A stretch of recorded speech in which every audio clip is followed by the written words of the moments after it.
Hello friends. तो pronoun का जो फर्स्ट लेक्चर आपने देखा तो उसके आई थिंक वो जो था ना, लेट्स गेट स्टार्टेड, एक वो वाली बात थी कि चलो शुरुआत करते हैं। तो प्रोनाउन का ऑब्जेक्टिव इंग्लिश में हमने फर्स्ट लेक्चर हमारा हो चुका है और उससे एक थोड़ा सा आइडियाज मिल गया है कि let's get going and let's get started वाली बात हो गया, गेट सेट गो वाली बात हो गई।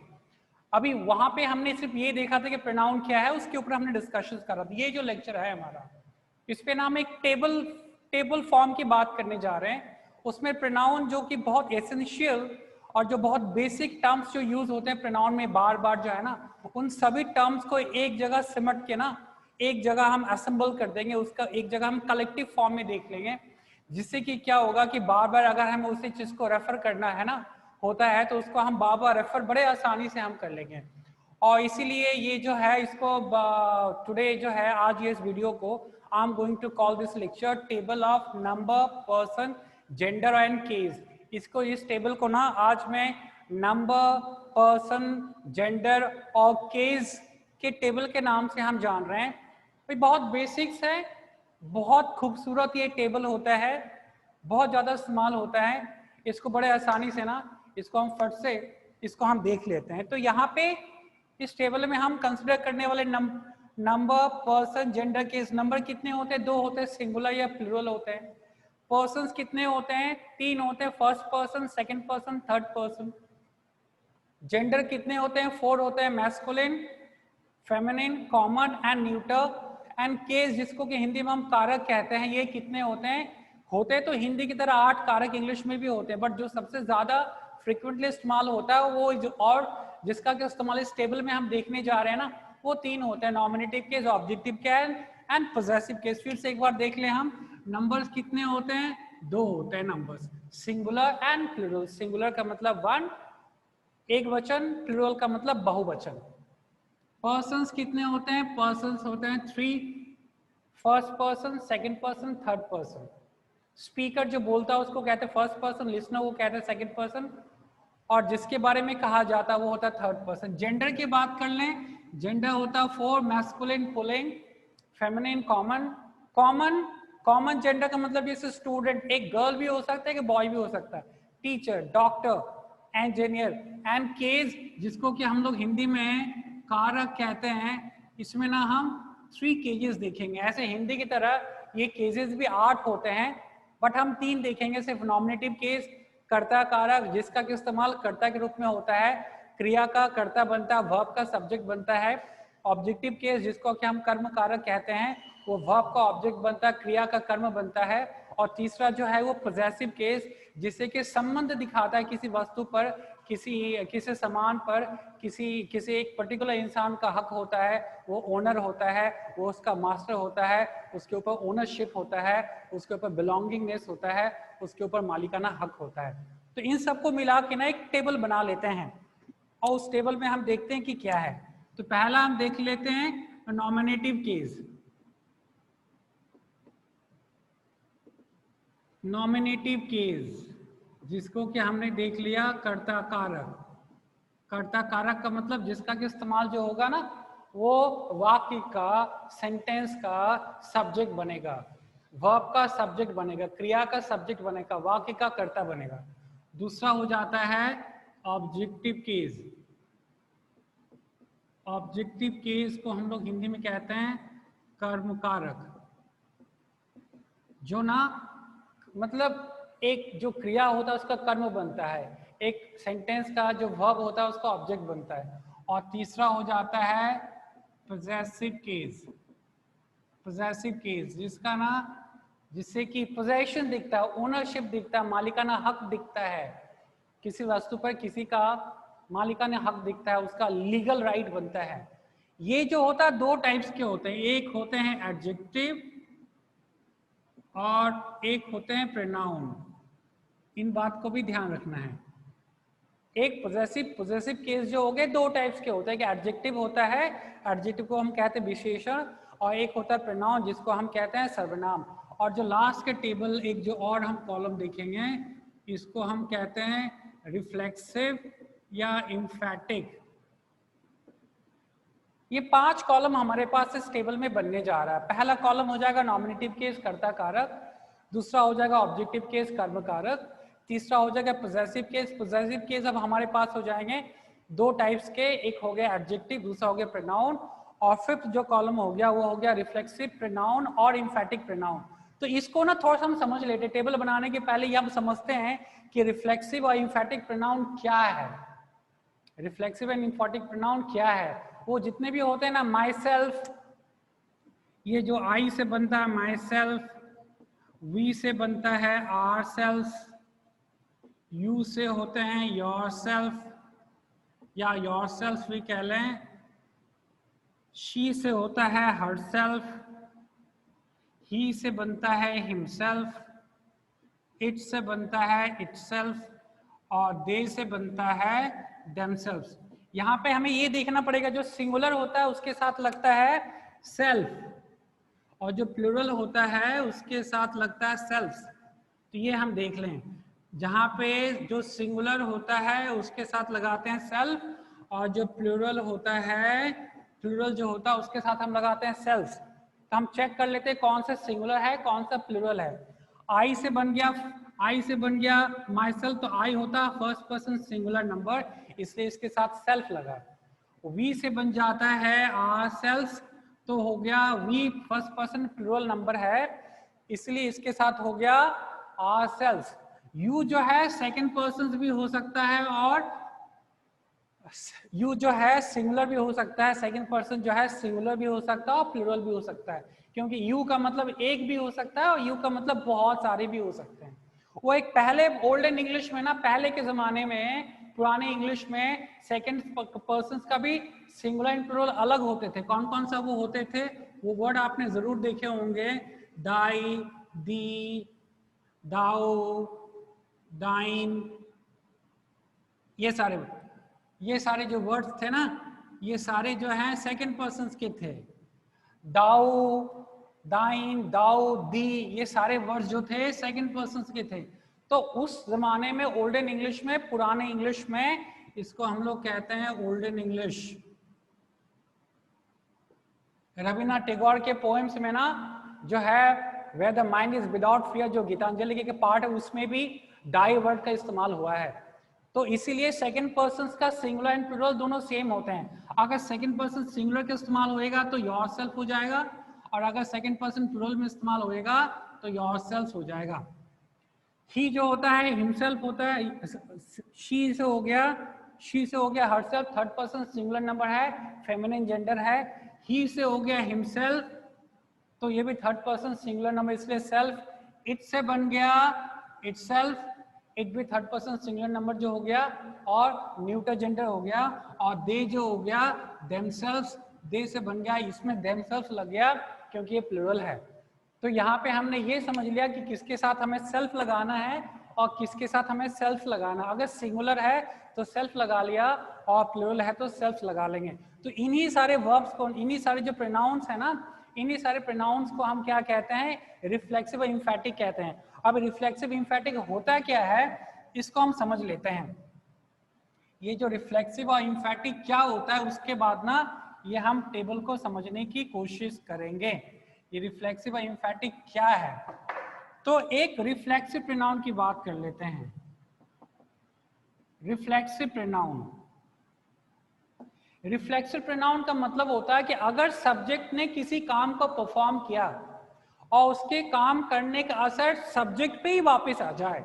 अगर सब्जेक्ट ने कोई काम करा, अगर कर्ता ने किसी काम को अंजाम दिया है और उसके काम करने का असर सब्जेक्ट पे ही वापस आ जाए ना, सब्जेक्ट पे ही, कर्ता पे ही आ जाए, तो उसी को हम कहते हैं रिफ्लेक्सिव प्रोनाउन।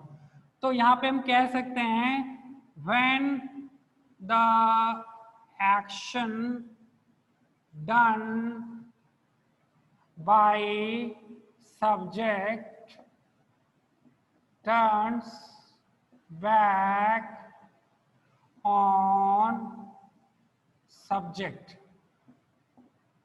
क्या हो गया, प्रोनाउन, रिफ्लेक्सिव प्रोनाउन क्या हो गया, when the action done by subject turns back on subject। अगर कर्ता ने किसी काम को करा, अगर सब्जेक्ट ने किसी काम को परफॉर्म करा और उसके काम करने का असर उसी पे वापस आ जाए, रिफ्लेक्ट होके आ जाए। रिफ्लेक्ट का मतलब क्या होता? वापस आ जाना। रिफ्लेक्ट का मतलब होता है वापस आ जाना।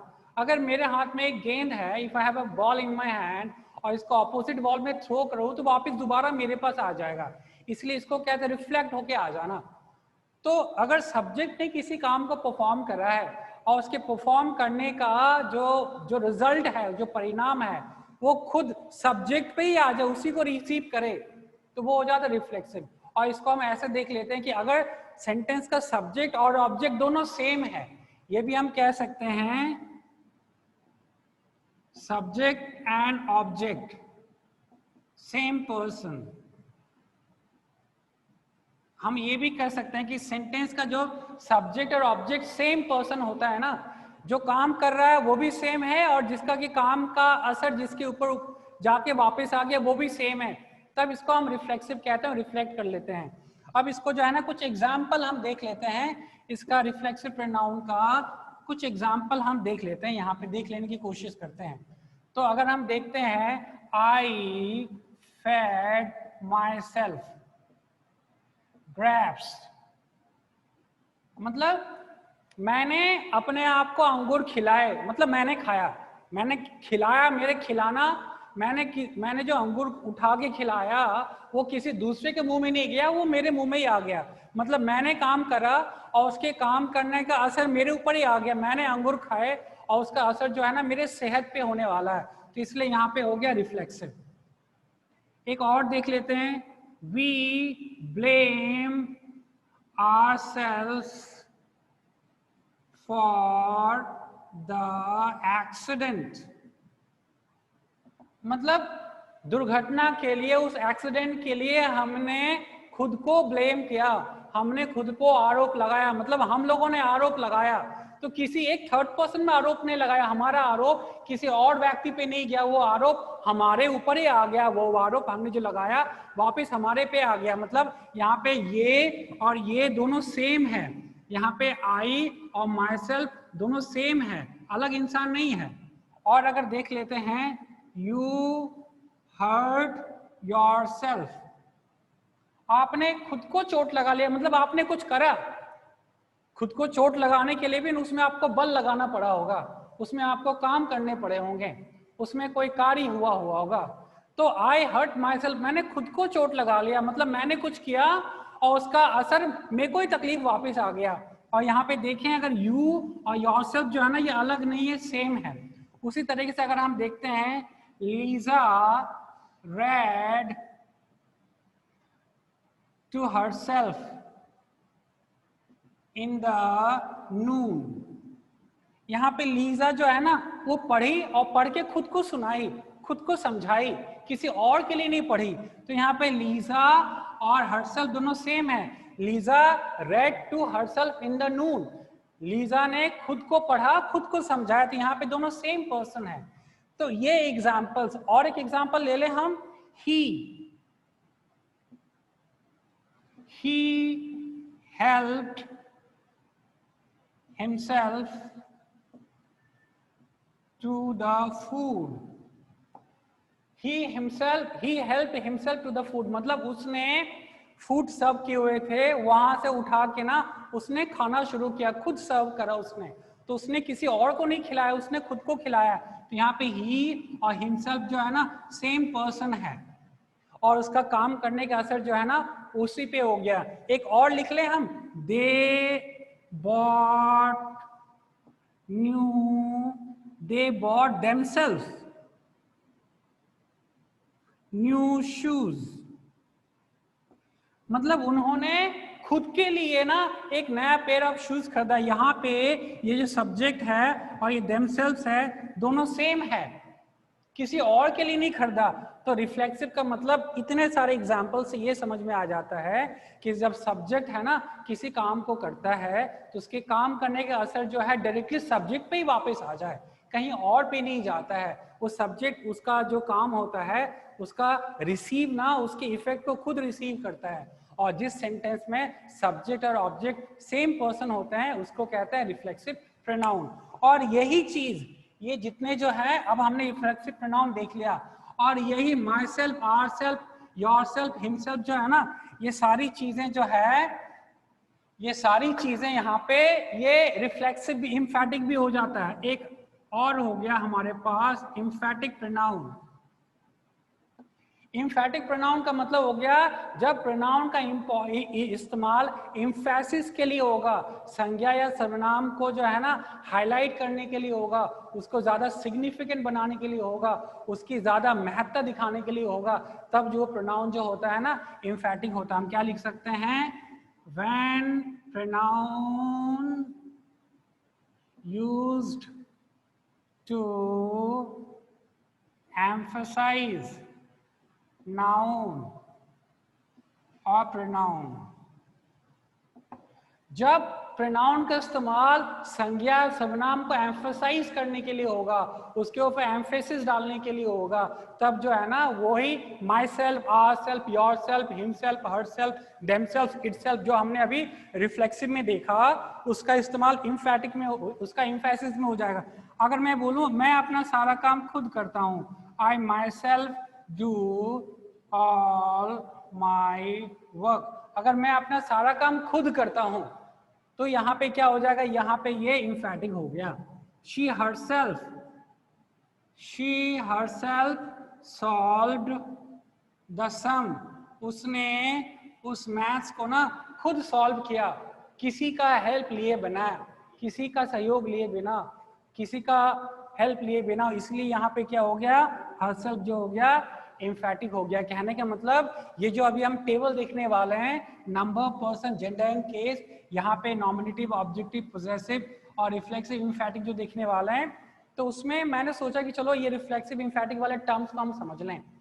तो ये हो गया, दोनों में डिफरेंस हो गया, रिफ्लेक्सिव और एम्फेटिक। एम्फेटिक का इस्तेमाल होता है तब जब किसी संज्ञा सर्वनाम, जब सर्वनाम का इस्तेमाल नाउन एंड प्रोनाउन को एम्फेसिस दिखाने के लिए होता है, उसके महत्व बताने के लिए होता है, उसकी अहमियत बताने के लिए होता है, उसकी सिग्निफिकेंस बताने के लिए होता है, उसके वैल्यू को ज़्यादा बढ़ा के हमें पेश करना होता है, तब वो जो प्रोनाउन होता है ना वो एम्फेटिक होता है। क्योंकि इंग्लिश में भी कहते हैं उस पर ज़्यादा एम्फेसिस डालो, आप जो है ना अपने वीक एरियाज पे ज़्यादा एम्फेसिस डालो, उसके ऊपर काम करना शुरू करो। तो ये यहाँ पे हमने देख लिया। एक एग्जाम्पल हम देख लेते हैं, एक सेंटेंस जिसमें आप मुझे ये बताएंगे कि कौन सा एम्फेसिस एम्फेटिक है और कौन सा जो है वो रिफ्लेक्सिव। अगर मैं बोलूं शी कट हरसेल्फ, और अगर मैं बोलूं she herself cut the cake,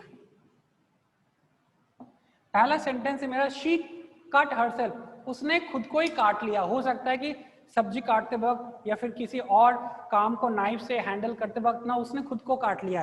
तो यहाँ पे ये जो हो गया ये रिफ्लेक्सिव हो गया। क्यों? क्योंकि इसने जो काम करा ना उसके काटने का असर खुद पे पड़ गया, उसको तकलीफ हुई, उसका फिंगर कट गया, उसकी ब्लीडिंग होना शुरू हो गई। तो यहाँ पे रिफ्लेक्सिव है क्योंकि यहाँ पे शी और हरसेल्फ दोनों सेम है, और यहाँ पे she herself cut the cake, उसने खुद से केक काटा, कोई और काट आके नहीं दिया, इसलिए यहाँ पे एम्फेसिस हो गया। इसलिए हम इसको यहाँ पे क्या कहते हैं, एम्फेटिक प्रोनाउन कहते हैं। तो इस तरीके से ये जो फोर्थ कॉलम है जिसको अभी हम टेबलर फॉर्म में देखने वाले हैं, सोचा कि मैंने इसको यहाँ पे टेबल बनाने के पहले ना आप लोगों के साथ डिस्कस कर दूं। और अब इस उम्मीद के साथ कि ये रिफ्लेक्सिव और एम्फेटिक जो टर्म है ना ये आपने समझ लिया, तो अब जो है ना इसको हम थोड़ा सा आगे बढ़ के देखते हैं। इसमें हमें कितना करना है, इतने कॉलम्स बनने हैं, इसमें इतने कॉलम्स बनने हैं। पहला कॉलम जो हो गया ये है नॉमिनेटिव केस, कर्ता कारक का। दूसरा कॉलम जो हो गया ऑब्जेक्टिव केस, कर्म कारक का। तीसरा हो गया पोजेसिव। पोजेसिव में दो टाइप्स के हो गए, एक प्रोनाउन हो गया और एक हो गया एडजेक्टिव, और चौथा जो हो गया रिफ्लेक्सिव। तो यहां से शुरू करते हैं, आई, मी, माई, माइन और माई सेल्फ। हमने देख लिया ये फर्स्ट पर्सन सिंगुलर नंबर हो गया, ये हो गए फर्स्ट पर्सन सिंगुलर नंबर। आई नॉमिनेटिव केस कर्ता कारक, मी ऑब्जेक्टिव केस कर्म कारक, माई और माइन दो अलग हैं। ये माई जो है पोजेसिव केस है बट ये एडजेक्टिव है, दिस इज माई बुक। और माइन जो है प्रोनाउन है, दिस बुक इज माइन। दोनों में फर्क होता है, मीनिंग सेम है, दिस इज माई बुक या फिर दिस बुक इज माइन, दोनों का मतलब ये मेरी किताब है। माइसेल्फ तो अभी हमने देख ही लिया कि रिफ्लेक्सिव, माइसेल्फ रिफ्लेक्सिव भी हो सकता है और एम्फैटिक भी हो सकता है। फर्स्ट पर्सन प्लूरल नंबर की बात कर लें तो वी, अस, यहाँ पे आर और यहाँ पे आर्स, और ये प्लूरल है इसलिए यहाँ पे आवरसेल्व्स। ये प्लूरल होने के चलते वहां पे सेल्फ लग गया। फर्स्ट पर्सन प्लूरल हो गया, we nominative case, us objective case, our possessive adjective, ours possessive pronoun and your, ourselves possessive. ये रिफ्लेक्सिव प्रोनाउन कहना है या रिफ्लेक्सिव एम्फैटिक प्रोनाउन कर ले। फर्स्ट पर्सन खत्म हो गया, यहाँ पे फर्स्ट पर्सन खत्म हो गया हमारे पास सिंगुलर एंड प्लूरल। अब हम देखते हैं सेकंड पर्सन। अब हम देख रहे हैं सेकंड पर्सन, और सेकंड पर्सन के लिए हमने देखा है कि सिंगुलर एंड प्लूरल दोनों सेम होते हैं। सेकंड पर्सन के लिए हमने देखा है कि सिंगुलर का मतलब एक भी हो सकता है। आप हमारे पास 100 बच्चे बैठे हुए हैं, मुझे अगर एक पर्टिकुलर से बात करनी है तो मैं बोलूंगा कि you tell me the answer, किसी एक बच्चे की इशारा करके मैंने बोला तो उसका मतलब यू हो गया कि एक हो गया, वो सिंगुलर हो गया। और अगर मैं बोलूं यू कम टुमारो, मतलब आप सभी कल आए, तो इसका मतलब यू हो गया प्लूरल। इसलिए यू का second person singular and plural same होता है। ऑब्जेक्टिव केस जो हो गया यू ही रहता है, और यहाँ पे हो जाता है योर, यहाँ पे पोजेसिव प्रोनाउन जो है योर्स, और अगर ये सिंगुलर हुआ तो योरसेल्फ, और प्लूरल हो गया तो योरसेल्व्स। तो हमने सेकंड पर्सन देख लिया। थर्ड पर्सन की बात करें, थर्ड पर्सन सिंगुलर में जेंडर्स आ जाते हैं। जेंडर्स होते हैं 4, masculine, feminine, common, neutral. But यहाँ पे हम 3 देखेंगे सिर्फ, मैस्कुलिन, फेमिनिन, न्यूट्रल। कॉमन नहीं देखेंगे, क्यों? क्योंकि कॉमन अगर बॉय हुआ तो उसको मैस्कुलिन वाले सीरीज में आ जाना है, अगर कॉमन गर्ल हो गया, स्टूडेंट गर्ल हो गई, तो उसको फेमिनिन वाले कॉलम में आ गया। तो अगर हम यहाँ से अब हम third person singular number feminine से देखते हैं, है ना, फेमिनिन जेंडर थर्ड पर्सन।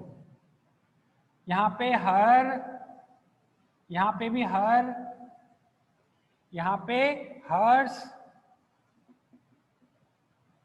और यहाँ पे हरसेल्फ।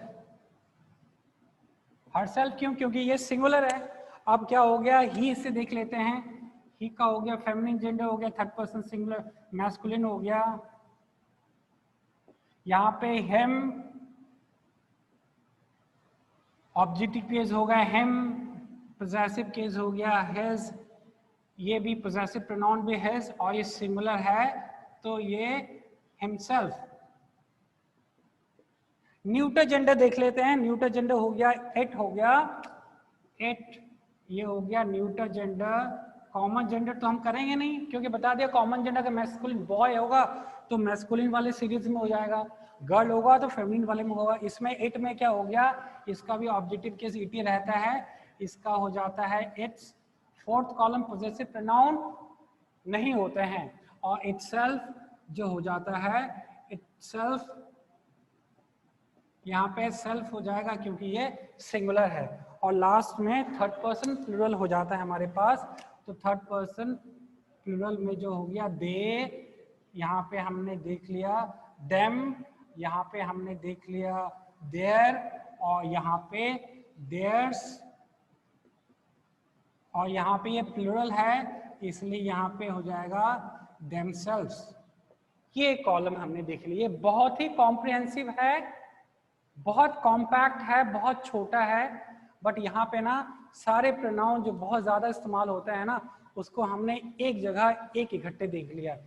फिर से देख लेते हैं ये प्रोनाउन, इस टेबल का हमने क्या नाम दिया है, तो इस टेबल का हमने नाम दिया है table of number, person, gender, case, जिसमें कितने कॉलम्स हैं, 5 कॉलम्स हैं हमारे पास। पहला जो हो गया नॉमिनेटिव केस, दूसरा जो हो गया ऑब्जेक्टिव केस, तीसरा हो गया पोजेसिव एडजेक्टिव, पोजेसिव प्रोनाउन। ये एडजेक्टिव है, इसका इस्तेमाल भी जो होगा पोजेशन के लिए होगा। ये जो हो गया प्रोनाउन है, और ये हो गया रिफ्लेक्सिव एम्फैटिक जिसका हमने देख लिया। Possessive adjective, this is my book, pronoun में this book is mine, that is our college, that college is ours. This is your car, this car is yours. That is his car, that car is his.